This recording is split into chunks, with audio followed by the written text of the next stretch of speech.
사랑하는 연합교회 교우 여러분, 오늘은 3월 21일 사순절 5번째 주일입니다.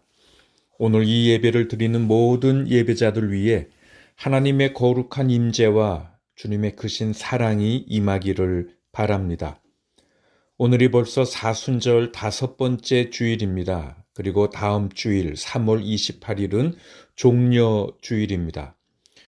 주님의 고난을 늘 묵상하시고 또 감사하시면서 이 사순절기를 보내시길 바랍니다. 기도하겠습니다. 사랑이 많으신 하나님, 사순절기가 점점 깊어져 가고 있습니다. 우리의 믿음의 눈을 열어 십자가에 달리시는 주님을 바라보게 하시고 우리를 위해 목숨까지 버리신 그 깊은 사랑을 가슴 깊이 새기게 하여 주시옵소서. 예배하는 저희의 마음을 성령으로 충만케 하사 독생자를 보내신 하나님의 은혜를 더욱 깊이 알게 하시고 십자가를 지신 예수님의 대속의 은혜를 더욱 새로이 체험하게 하시옵소서. 예수님 귀한 이름으로 기원하옵나이다. 아멘.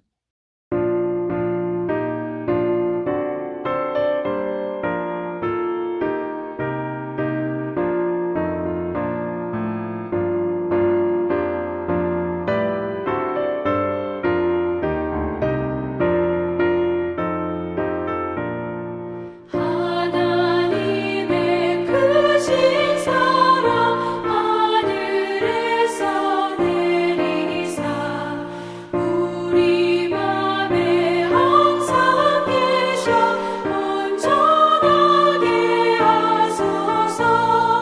우리 주는 자비하사 사랑 무한하시니 두려워서 떠는 자를 구원하여 주소서. 걱정 근심 많은 자를 성령 감화하시며 복과 은혜 사랑받아 평안하게 하소서. 처음과 끝이 되신 주님 항상 인도하셔서 만위 유혹받는 것을 속히 끊게 하소서.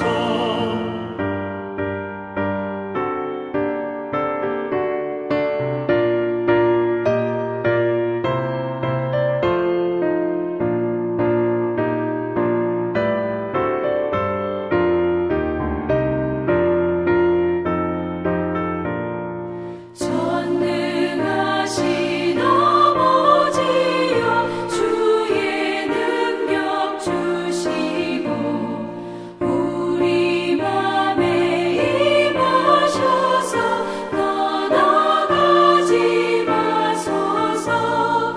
주께 영광 함상 돌려 천사처럼 섬기며 주의 사랑 영영토록 찬송하게 하소서. 우리들이 거듭나서 의미 없게 하시고 주의 크신 구원받아 온전하게 하소서. 영광에서 영광으로 천국까지 이르러 크신 사랑 감격하여 경배하게 하소서. 아멘.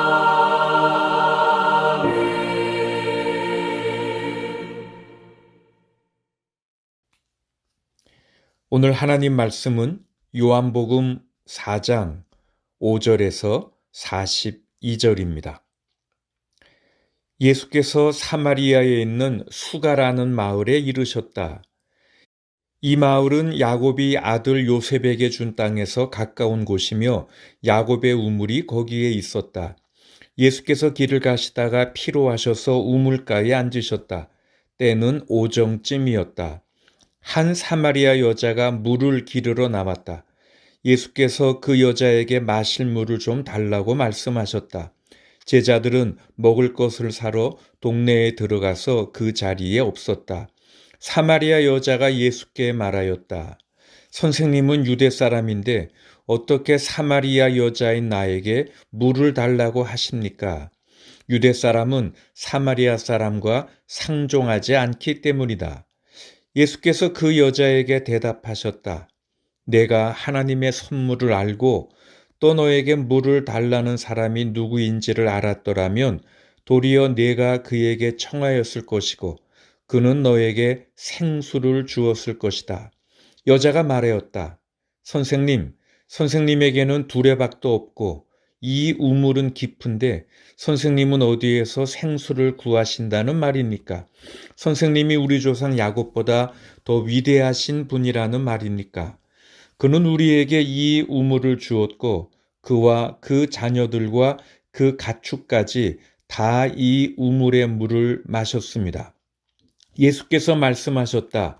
이 물을 마시는 사람은 다시 목마를 것이다. 그러나 내가 주는 물을 마시는 사람은 영원히 목마르지 아니할 것이다. 내가 주는 물은 그 사람 속에서 영생에 이르게 하는 샘물이 될 것이다. 그 여자가 말하였다. 선생님, 그 물을 나에게 주셔서 내가 목마르지도 않고 또 물을 기르러 여기까지 나오지도 않게 해주십시오. 예수께서 그 여자에게 말씀하셨다. 가서 내 남편을 불러오너라. 그 여자가 대답하였다. 나에게는 남편이 없습니다. 예수께서 여자에게 말씀하셨다. 남편이 없다고 한 말이 옳다. 너에게는 남편이 5이나 있었고 지금 같이 살고 있는 남자도 내 남편이 아니니 바로 말하였다. 여자가 말하였다. 선생님, 내가 보니 선생님은 예언자이십니다. 우리 조상은 이 산에서 예배를 드렸는데 선생님네 사람들은 예배 드려야 할 곳이 예루살렘에 있다고 합니다. 예수께서 말씀하셨다. 여자여, 내 말을 믿어라. 너희가 아버지께 이 산에서 예배를 드려야 한다거나 예루살렘에서 예배를 드려야 한다거나 하지 않을 때가 올 것이다. 너희는 너희가 알지 못하는 것을 예배하고 우리는 우리가 아는 분을 예배한다. 구원은 유대 사람들에게서 나기 때문이다. 참되게 예배를 드리는 사람들이 영과 진리로 아버지께 예배를 드릴 때가 온다. 지금이 바로 그때이다. 아버지께서는 이렇게 예배를 드리는 사람들을 찾으신다. 하나님은 영이시다. 그러므로 하나님께 예배를 드리는 사람은 영과 진리로 예배를 드려야 한다. 여자가 예수께 말했다. 나는 그리스도라고 하는 메시아가 오실 것을 압니다. 그가 오시면 우리에게 모든 것을 알려주실 것입니다. 예수께서 말씀하셨다. 너에게 말하고 있는 내가 그다. 이때 제자들이 돌아와서 예수께서 그 여자와 말씀을 나누시는 것을 보고 놀랐다. 그러나 예수께 웬일이십니까 하거나 어찌하여 이 여자와 말씀을 나누고 계십니까 하고 묻는 사람이 한 사람도 없었다. 그 여자는 물동이를 버려두고 동네로 들어가서 사람들에게 말하였다. 내가 한 일을 모두 알아맞히신 분이 계십니다. 와서 보십시오. 그분이 그리스도가 아닐까요? 사람들이 동네에서 나와서 예수께로 갔다. 그러는 동안에 제자들이 예수께 랍비님 잡수십시오 하고 권하였다. 그러나 예수께서는 그들에게 말씀하시기를 나에게는 너희가 알지 못하는 먹을 양식이 있다 하셨다. 제자들은 누가 잡수실 것을 가져다 드렸을까 하고 서로 말하였다. 예수께서 그들에게 말씀하셨다. 나의 양식은 나를 보내신 분의 뜻을 행하고 그분의 일을 이루는 것이다. 너희는 넉 달이 지나야 추수 때가 된다고 하지 않느냐? 그러나 나는 너희에게 말한다. 눈을 들어서 밭을 보아라. 이미 곡식이 익어서 거둘 때가 되었다. 추수하는 사람은 품삯을 받으며 영생에 이르는 열매를 거두어 드린다. 그리하면 씨를 뿌리는 사람과 추수하는 사람이 함께 기뻐할 것이다. 그러므로 한 사람은 심고 한 사람은 거둔다는 말이 옳다. 나는 너희를 보내서 너희가 수고하지 않은 것을 거두게 하였다. 수고는 남들이 하였는데 너희는 그들의 수고의 결실에 참여하게 된 것이다. 그 동네에서 많은 사마리아 사람이 예수를 믿게 되었다. 그것은 그 여자가 자기가 한 일을 예수께서 다 알아맞히셨다고 증언하였기 때문이다. 사마리아 사람들이 예수께 와서 자기들과 함께 머무시기를 청하므로 예수께서는 이틀 동안 거기에 머무르셨다. 그래서 더 많은 사람들이 예수의 말씀을 듣고서 믿게 되었다. 그들은 그 여자에게 말하였다. 우리가 믿는 것은 이제 당신의 말 때문만은 아니요. 우리가 그 말씀을 직접 들어보고 이분이 참으로 세상의 구주이심을 알았기 때문이요. 이것은 하나님 말씀입니다. 아멘. 여러분, 오늘이 혹시 무슨 날인지 아십니까? 매년 3월 21일은 인종차별 철폐의 날입니다. International Day for the Elimination of Racial Discrimination. 그래서 인종차별의 날이 오늘 3월 21일입니다. 1960년 3월 21일이었습니다. 남아프리카의 샤르프빌이라는 곳에서 수천 명의 시위대가 모여서 인종차별 정책에 항의하면서 평화적으로 시위하고 있었습니다. 왜냐하면 가뜩이나 인종차별 정책으로 유명한 남아프리카 공화국에서 패스로우라고 하는 일종의 거주 이전의 자유를 제한하는 법이 통과되었기 때문이었습니다. 그래서 이 법에 반대하는 많은 흑인들이 샤르프빌 경찰서 앞에 모여들어서 데모를 한 것이었습니다. 그런데 이 시위대에 경찰이 발포를 했습니다. 그래서 모두 69명이 경찰이 쏜 총에 맞아 목숨을 잃었고 한 200여 명이 큰 부상을 당했습니다. 그리고 그 희생자들 가운데서는 어린아이들도 많이 있었습니다. 이 사건은 전 세계에 큰 충격을 주었습니다. 그래서 1966년에 유엔 총회는 3월 21일을 인종차별 철폐의 날로 지정했습니다. 그러면서 모든 형태의 인종차별을 제거하려는 노력을 배가할 것을 국제사회에 요청했습니다. 그래서 그 이후로 매년 3월 20일을 인종차별 철폐의 날로 지키는 것이죠. 그리고 세계의 많은 기독교 교단들처럼 우리 캐나다 연합교회도 이 날을 기억하고 특별히 오늘 이 날이 주일인데 인종차별 철폐를 위한 예배를 드릴 것을 소속 교회들에게 요청하고 있습니다. 여러분, 인종차별이란 어떤 것인지요? 우리가 인종차별을 이해하기 위해서는 우선 인종주의가 무엇인가를 알아야 하지요. 우리들이 보통 레이시즘이라고 하는 그 인종주의는 인종차별, racial discrimination, 인종차별보다 더 광범위한 개념입니다. 이 레이시즘, 이 인종주의는 특정 인종 집단이 다른 집단들보다 더 우월하다는 믿음입니다. 그리고 이런 인종주의는요, 사고방식이나 가치관, 고정관념 등에 깊이 뿌리 박혀 있을 수 있고, 그리고 또 나 자신이 이런 믿음을 가지고 있다는 것을 깨닫지 못하는 경우도 많이 있습니다. 사실 이런 인종주의는 어느 한 민족만의 문제는 아닐 것입니다.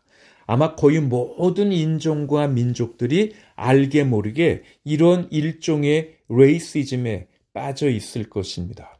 그리고 거기에는 우리 한국 사람들도 예외가 아니라고 생각합니다. 그런데 참 재미있는 것이요. 대부분의 사람들이 강한 민족에게는 약하고요. 약한 민족에게는 강할 텐데 우리 대한민국은 그런 면에서 좀 다른 것이 있는 것 같습니다. 우리 한국 사람들은 일단 외국인에 대해서 놈자를 많이 붙이지요.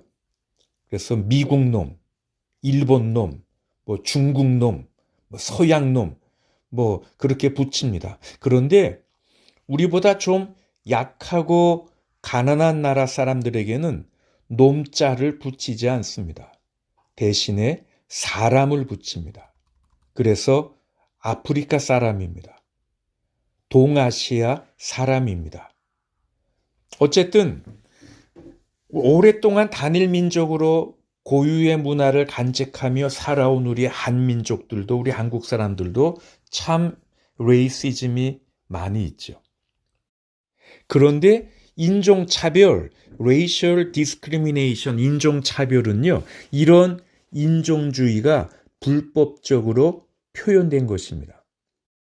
예를 들면 인권법상에서는 그러면 안 되는데 인종을 바탕으로 어떤 특정인을 선별하고 그 사람에게만 부담을 지우거나 사회의 다른 구성원들이 이용할 수 있는 각종 혜택의 이용을 보류하거나 제한하는 효과를 내는 고의적 또는 비고의적 행위들이 포함되고요. 인종 및 기타 관련 근거들을 이유로 해서 특정인을 모욕하거나 불쾌하게 하거나 격하하는 발언이나 농담이나 욕설이나 그림이나 행동이나 이 모든 것들이 인종차별에 포함되는 것이지요. 이런 인종차별을 받는 대상은 주로 어느 한 집단에서 소수 집단들입니다. 그래서 우리 한인 이민자들도 북미주에서 소수민족이기에 이런 인종차별의 대상이 쉽게 될 수 있는 것이죠. 혹시 여러분들도 이곳 카나다 사회에서 직장이나 어떤 모임들에서 인종차별을 당한 경험이 있지는 않으신지요? 아니면 혹시 우리가 인종차별의 주체가 돼서 또 다른 사람들을, 또 다른 인종들을 차별하지는 않으셨습니까? 전 세계적으로 1년 이상 이 팬데믹 사태가 계속되면서 이 북미주에서는 그 아시아 사람들을 향한 차별과 공격들이 참 많이 늘었습니다. 지난 3월 11일에는 몬트리올에 사는 한 한국 사람이 신원을 알 수 없는 사람들로부터 스프레이 공격을 받았습니다. 그리고 지난 수요일에 이곳 캐나다 CTV 방송국의 뉴스에서 코로나19 관련 아시안 혐오 범죄가 계속 증가하고 있다고 보도하기도 했지요. 그런데 지난 16일에 미국 아틀랜타에 있는 한인 마사지 업소 등에서 총격 사건이 발생했습니다. 모두 8명이 그날 죽었는데 그 8명 중에 6명이 아시아계 여성이었습니다. 그리고 그중 4명이 한국 사람들이었죠. 이 총격 사건 이후에 미국 전역에서 아시아 사람들을 향한 차별과 폭력에 반대하는 항의 시위들이 열렸지요. 어저께 토요일에는 아시아계 미국인들을 비롯한 수백 명의 사람들이 여기저기 미국 도시마다 모여서 아시아계를 향한 폭력에 반대하는 항의 시위를 벌였습니다. 특별히 피츠버그에서 열린 Stop Asian Hate라는 집회에서는 우리 교회 오준수 장로님의 딸 샌드라 오가 깜짝 등장해서 연사로 나서기도 했습니다. 아틀랜타 총격 사건을 수사하는 수사 당국은요, 인종 문제가 이 사건의 원인이라는 증거를 아직 발견하지 못했다라고 말하고 있지만 우리가 누가 보든지 그것은 인종 문제가 그 원인이 아니었겠습니까? 그래서 조 바이든 미국 대통령이 지난 금요일에 애틀랜타를 찾아서 아시아계 의원 및 지도자들과 만남을 가진 것이었겠고요. 그래서 그날 바이든 대통령은 그 만남 후에 애틀랜타의 한 대학에서 이렇게 연설을 했습니다. 나는 아시아계 지도자들을 만났고 이야기를 듣고 가슴이 찢어졌습니다. 너무 많은 아시아계 미국인들이 공격당하고 비난당하고 공격을 당해 살해됐습니다. 특히 아시아계 여성들이 더욱 고통받고 있습니다. 라고 연설하기도 했어요. 그러면서 증오와 폭력은 보이는 곳에 숨어 있고 침묵과 자주 만난다 하면서 우리는 목소리를 내고 행동해야 한다고 강조했습니다. 그리고 함께 참석한 미국 부통령도요. 범행 동기는 아직 조사 중이지만 희생된 8명 중 6명이 아시아계였고 7명은 여성이었다라고 하면서 미국에서 인종차별은 현실이고 항상 존재했다. 성차별도 마찬가지다. 침묵하지 않을 것이라고 말했습니다. 여러분, 이렇게 아직도 전 세계에 인종주의와 차별이 만연해 있고요. 우리 모두는 힘을 합쳐서 이 못된 죄악을 빨리 종식시켜야 하겠습니다. 그리고 사랑의 하나님을 믿는다고 하는 우리 기독교인들이 이 일에 누구보다 더 앞장서야 하겠습니다. 그리고 예수님으로부터 더 귀한 본을 받아야죠. 오늘 요한복음 본문은 요한복음에만 나오는 사건입니다. 요한복음에는 다른 복음서와는 다르게 예수님의 초기 유대 사역이 기록되어 있습니다. 그래서 요한복음 2장에 보면 6월절에 예루살렘에 가셔서 성전 뜰에서 소와 양과 비둘기 파는 사람들, 그리고 돈 바꾸어 주는 사람들을 예수님이 내쫓으신 사건이 기록되어 있습니다. 그리고는 니고데모의 방문도 받으시고요. 그리고 제자들과 함께 유대 지방을 다니시면서 세례를 베풀기도 하셨습니다.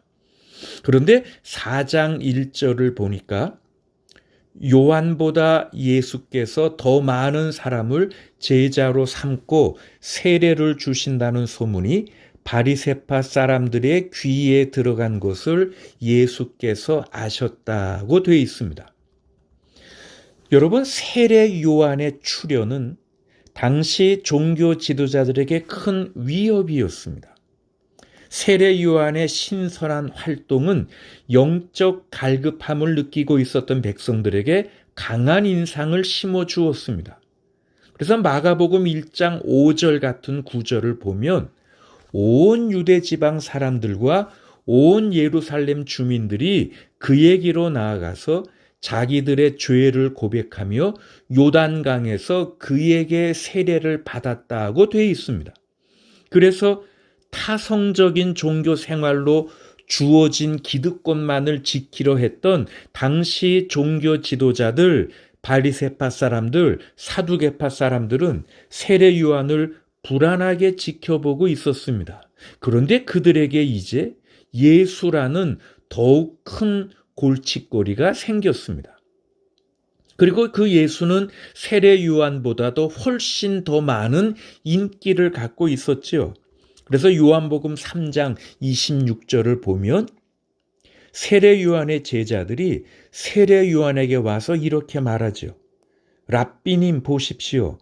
요단강 건너편에서 선생님과 함께 계시던 분, 곧 선생님께서 증언하신 그분이 세례를 주고 있는데 사람들이 모두 그분에게로 모여듭니다. 라고 세례 요한의 제자들이 세례 요한에게 이렇게 이야기했습니다. 선생님, 지금 선생님이 세례를 주셨던 그 예수라는 분에게 모든 사람들이 다 몰려가고 있습니다. 그리고 그분에게 가서 세례를 받고 있습니다. 지금 그렇게 이야기한 거죠.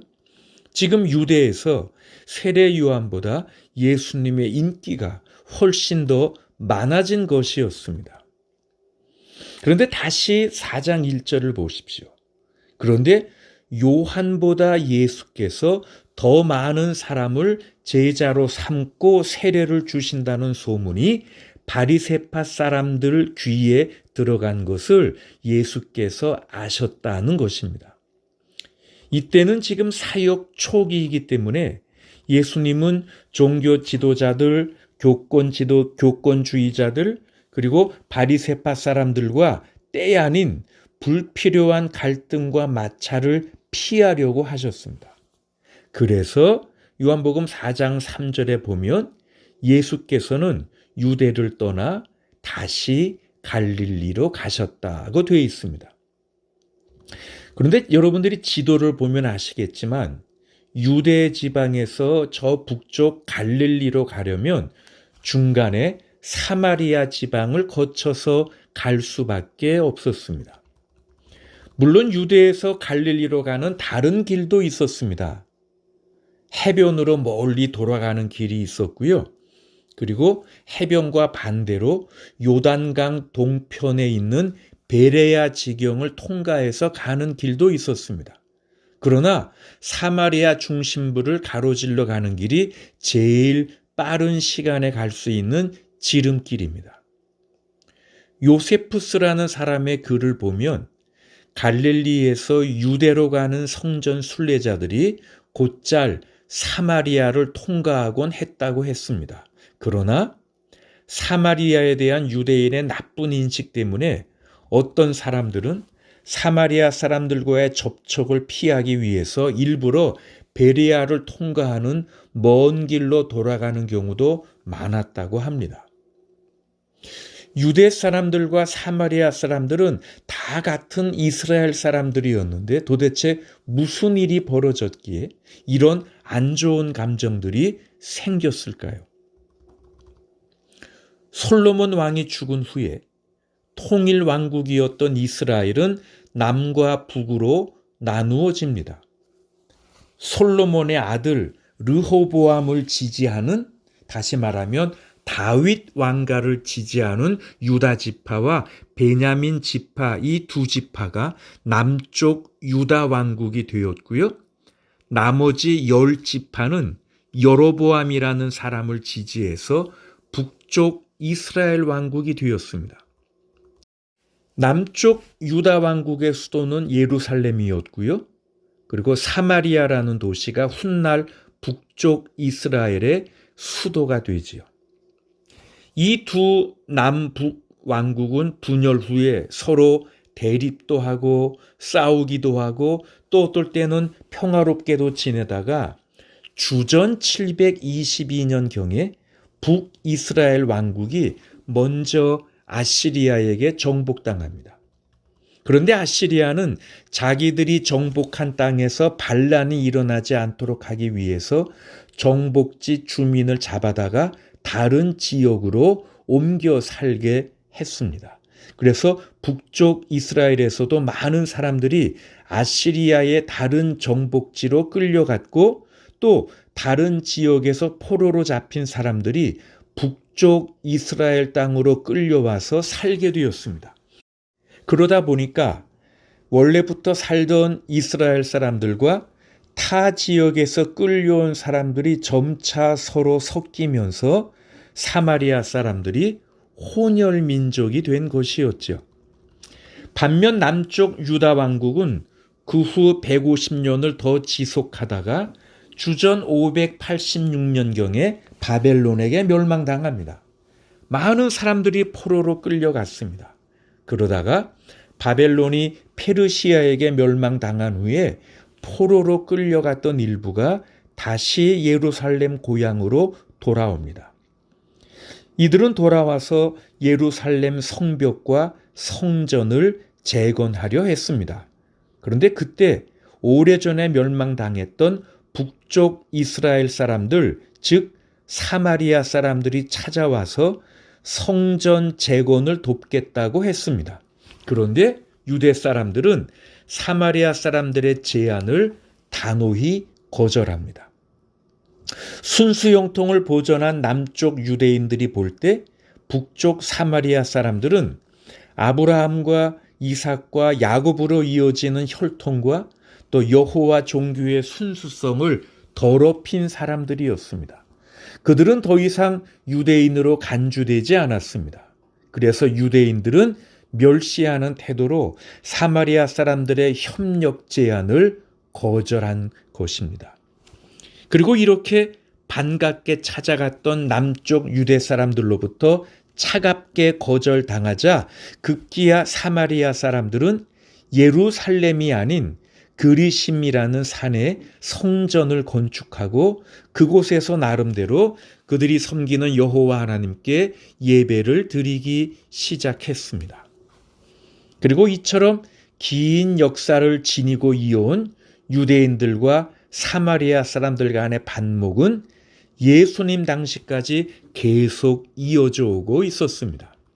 그런데 지금 예수님께서 유대 지방에서 주 활동 무대인 갈릴리 지방으로 가시면서 지금 중간 지역인 이 사마리아를 거쳐서 가시려는 것이지요. 만일 예수님께서도 다른 일반 유대인들처럼 민족적이고 인종적인 감정이 있으셨으면 요단 동편으로 돌아서 가실 수 있었습니다. 그런데 예수님은 그냥 사마리아 지역을 관통해서 가십니다.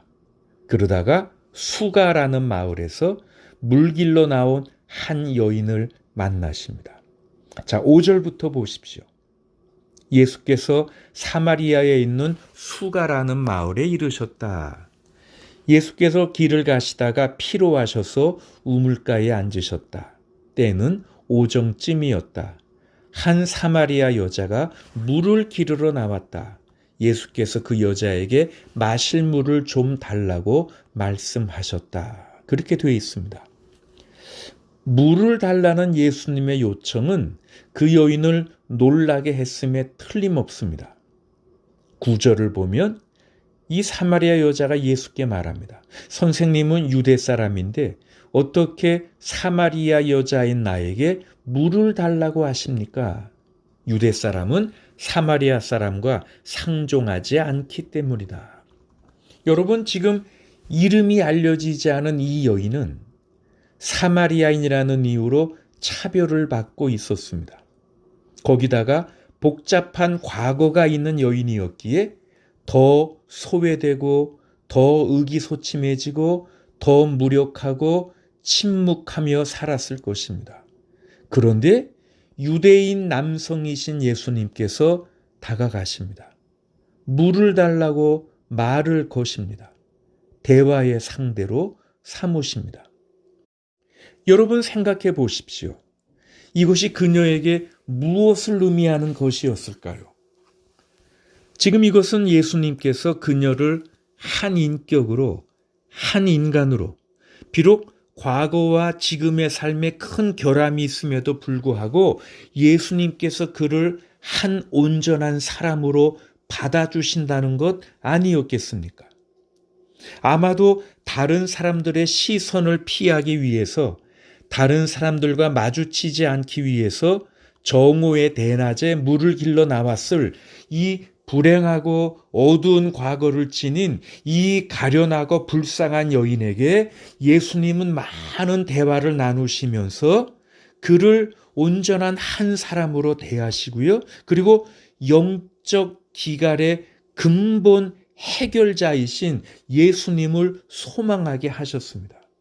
그리고 예수님은 영생에 이르는 샘물, 생수를 그녀에게 주셨지요.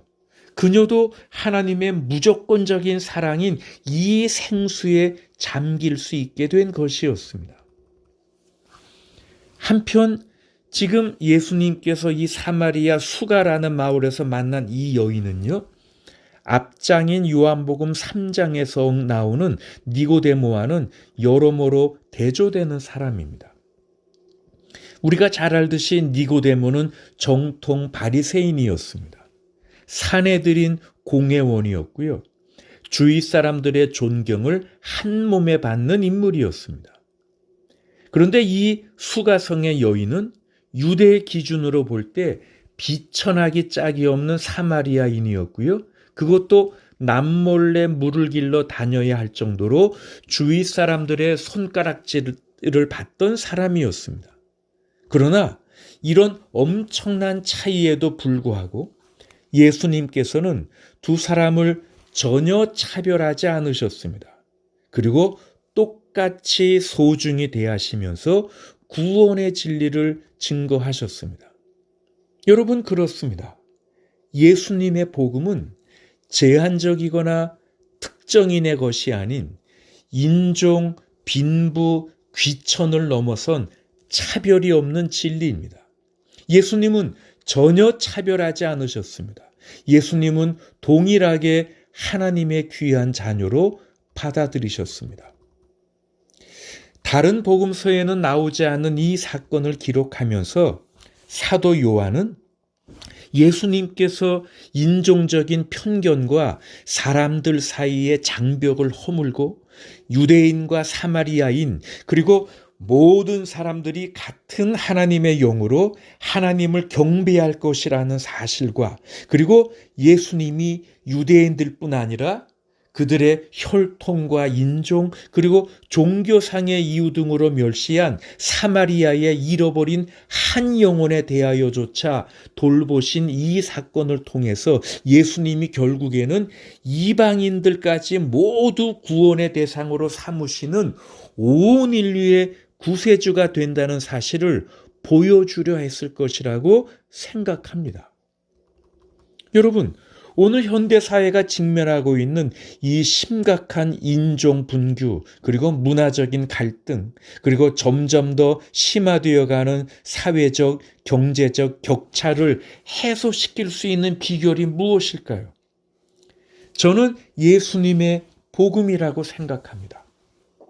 차별 없이 사람들을 대하시고 차별 없이 사람들을 받아들이시고 그리고 하나님의 귀한 사랑과 구원, 생수를 제공하시는 그 예수님, 이 예수님의 복음, 이 복음 가운데서 온 인류가 하나로 연결될 때 저는 인종 간의 갈등과 차별이 없어지리라 생각합니다. 그리고 우리 신앙인들이 더욱더 이 일에 앞장서야 하겠습니다.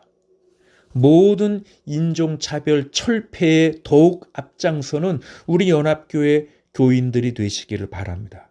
그래서 우리가 속해 있는 캐나다 연합교회에서 고백하는 대로 온 교우들이 하나님의 임재를 찬양하고 우주 만물을 존중하며 살고 남들을 사랑하며 섬기는 그런 삶을 사시기를 축원합니다.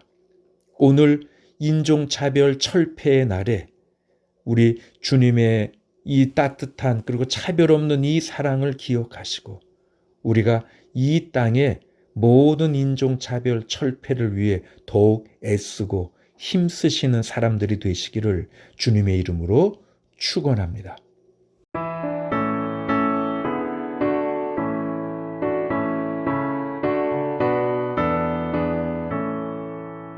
주 하나님의 사랑은 한없이 넓으사 온 세상 모든 백성을 그 자녀 삼았네. 각 나라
사랑의 주님, 오늘은 인종차별 철폐의 날입니다. 하나님이 우리 모두를 한 인류로, 한 가족으로, 한 형제로 지으셨지만 어리석고 죄악된 마음으로 우리들이 그 뜻을 헤아리지 못하고 분열과 다툼과 차별과 갈등과 싸움 속에서 온 인류가 고통스럽게 살아가고 있습니다. 그리고 지난 기독교의 역사 속에서도 있어서는 안 될 차별과 억압 등이 있었습니다. 기독교가 다수인 나라들에서도 노예 제도가 있었습니다. 인종차별 정책이 있었습니다. 그리고 지금도 세계 곳곳에서 공공연한 차별과 폭력이 있습니다. 피부색이 다르다고, 문화가 다르다고, 종교가 다르다고 여전히 배척하며 증오하며 폭력을 행사합니다. 사랑의 하나님, 공의의 하나님, 이 불쌍하고 가련한 인류를 용서하여 주시옵소서. 수많은 사람들을 좌절시키고 무력하게 하고 우울하게 하고 삶의 가치를 잃어버리게 하는 온갖 차별들을 주님 용서하여 주시옵소서. 그리고 우리가 우리 주 예수님을 본받게 해 주시옵소서. 주님은 차별하지 않으셨습니다. 예수님은 구별하지 않으셨습니다. 높은 지위의 니고데모를 긍휼히 여기시고 최선을 다해 구원의 진리를 알려주신 주님, 사마리아 수가성의 한 불쌍한 여인도 동일한 관심과 사랑으로 대해주시고 최선을 다해 구원의 도리를 알려주셨습니다. 이제 그런 우리 주 예수 그리스도의 마음을 본받아 인생길에서 우리가 만나는 모든 사람들을 동일하게 귀히 여기며 피부색으로, 인종으로, 온갖 다른 구실들로 결코 차별하지 않게 하시옵소서. 주님의 교회들이 이 일에 앞장서서 이 땅에서 정의를 추구하고 악에 항거하면서 이 땅의 구조적인 악들과 차별들의 철폐에 힘써 나가게 하시옵고, 그래서 우리 주 예수 그리스도께서 온 인류의 구세주가 되심을 말과 행실로 선포하며 이 땅에 하나님의 나라가, 공평과 정의의 나라가, 사랑과 평화의 나라가 속히 임하도록 해 주시기를 간절히 기도합니다. 사랑의 주님, 교회의 연약한 교우들을 위로해 주시고 치유해 주시고 회복시켜 주시옵소서. 교우들의 가정을 돌보시며 필요들을 채우시고 안전하게 지켜 주시옵소서. 이제는 우리 주 예수 그리스도의 은혜와 아버지 하나님의 크신 사랑과 성령님의 사귐과 인도하심과 치유하심이 온갖 인종차별 철폐를 위해 기도하며 힘쓰기로 다짐하는 사랑하는 모든 교회들, 주의 백성들 위해 지금부터 영원토록 함께 하시기를 간절히 축원하옵나이다. 아멘. 주 나를 지키시